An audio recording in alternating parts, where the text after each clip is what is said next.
ہمارا چینل فیضان پنجتن کو سبسکرائب کریں، لائک کریں، بیل آئیکن بٹن کو دبائیں۔ السلام علیک یا حبیب اللہ، الصلاۃ والسلام علیک یا نبی اللہ، صلی اللہ تعالی علیہ وسلم۔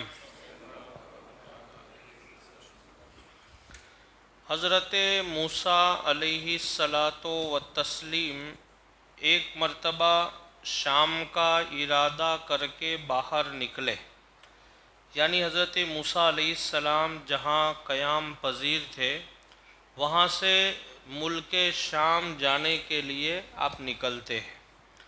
حضرت موسیٰ علیہ السلام شام کا ارادہ کر کے باہر نکلے، چلتے چلتے تھک گئے، کیونکہ پہلے کے لوگ یا تو گھوڑا یا اونٹ پر سواری کرتے تھے یا تو پیدل سواری کرتے تھے۔ تو حضرت موسیٰ علیہ السلام پیدل نکلے اور چلتے چلتے آپ تھک گئے، تو اللہ تعالیٰ نے وحی فرمائی، یعنی اللہ نے اپنا پیغام بھیجا اور فرمایا کہ میرے کلیم اس پہاڑ کی وادی میں اطراف و اکناف سے آئے ہوئے لوگ موجود ہیں، ان میں میرا ایک خاص بندہ بھی ہے، اس سے سواری طلب کرے آپ۔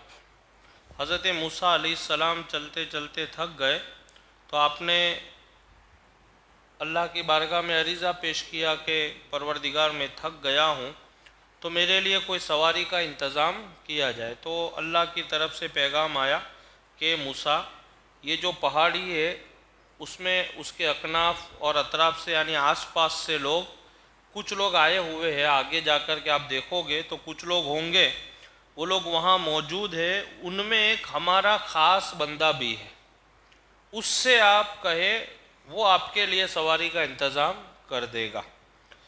ان میں میرا ایک خاص بندہ بھی ہے، اس سے آپ سواری طلب کرے۔ آپ نے اسے جب وہاں جا کر کے دیکھا تو وہ آدمی، اللہ کا بندہ، نماز پڑھ رہا تھا، وہ بندہ نماز میں مصروف تھا۔ جب وہ نماز سے فارغ ہوا تو آپ نے کہا کہ بندے خدا، مجھے سواری چاہیے۔ اس بندے سے حضرت موسیٰ علیہ السلام نے کہا کہ بھئی مجھے سواری چاہیے اور سواری کا انتظام کر دو۔ تو اس نے آسمان کی طرف نگاہ اٹھائی۔ اب یہ آسمان کی طرف نگاہ اٹھانے کے مطلب بہت سارے ہیں، لیکن اس کا خلاصہ یہ ہوتا ہے کہ اس نے اللہ کی بارگاہ میں دعا کی۔ کیا کیا اس نے؟ اللہ کی بارگاہ میں دعا کی کہ پروردگار، یہ میرے پاس ایک آدمی آئے ہیں اور انہوں نے سواری مانگی ہے، تو اللہ تعالیٰ سواری کا انتظام فرما دے۔ جب اس نے آسمان کی طرف نگاہ اٹھائی تو بادل کا ایک ٹکڑا آتا دکھائی دیا۔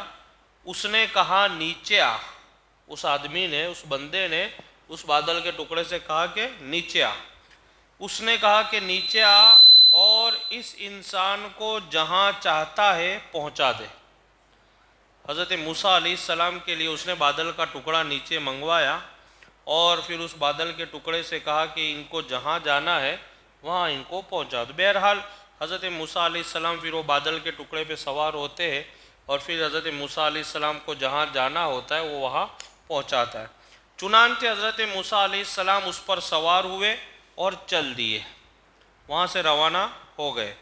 اللہ تعالیٰ نے فرمایا، اے میرے کلیم، یہ کلیم حضرت موسیٰ علیہ السلام کا لقب ہے، کلیم اللہ۔ تو اللہ تعالیٰ نے فرمایا، اے میرے کلیم، تمہیں معلوم ہے کہ اسے یہ مرتبہ کیسے حاصل ہوا؟ اے موسیٰ علیہ السلام، حالانکہ حضرت موسیٰ علیہ السلام اللہ کے نبی ہے، رسول ہے آپ، اور نبیوں کی دعا تو کبھی رد ہوتی نہیں۔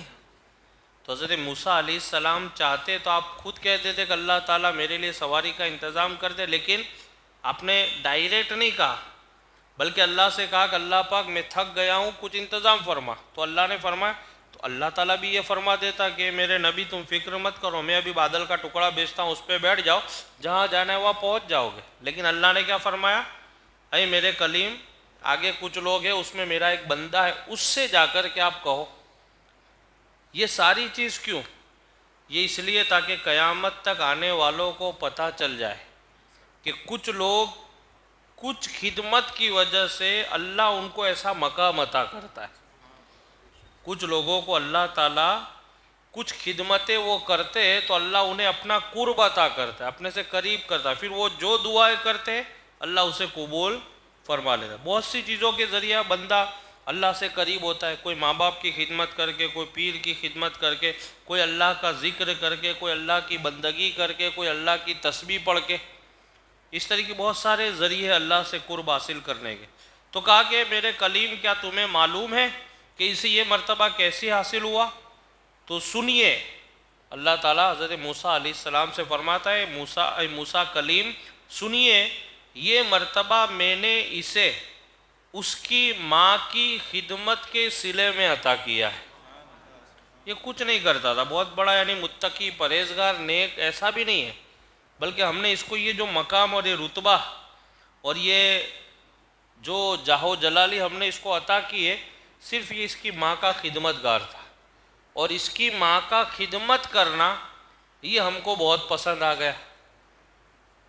اور اللہ کی بارگاہ وہ ہے کہ جہاں آپ کا کوئی نیک عمل، ایک عمل بس آپ کا پسند آ گیا تو آپ کے سارے نیک عمل قبول ہو جائیں گے.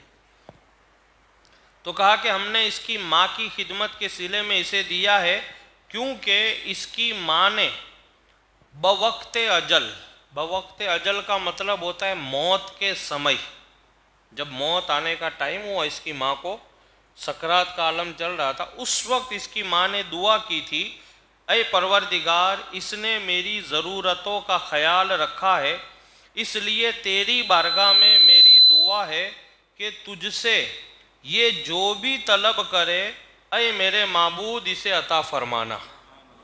ماں نے دعا کر دی تھی آخری وقت میں کہ اللہ تعالیٰ اس نے میری ضرورتوں کا خیال رکھا ہے اور اس نے میری خدمت بھی دل لگا کر کے کی ہے، تو میرے معبود میرے خدا اب اس کے بعد یہ جو بھی دعا کرے اس کی دعا قبول فرمانا اور جو مانگے وہ اسے عطا فرمانا.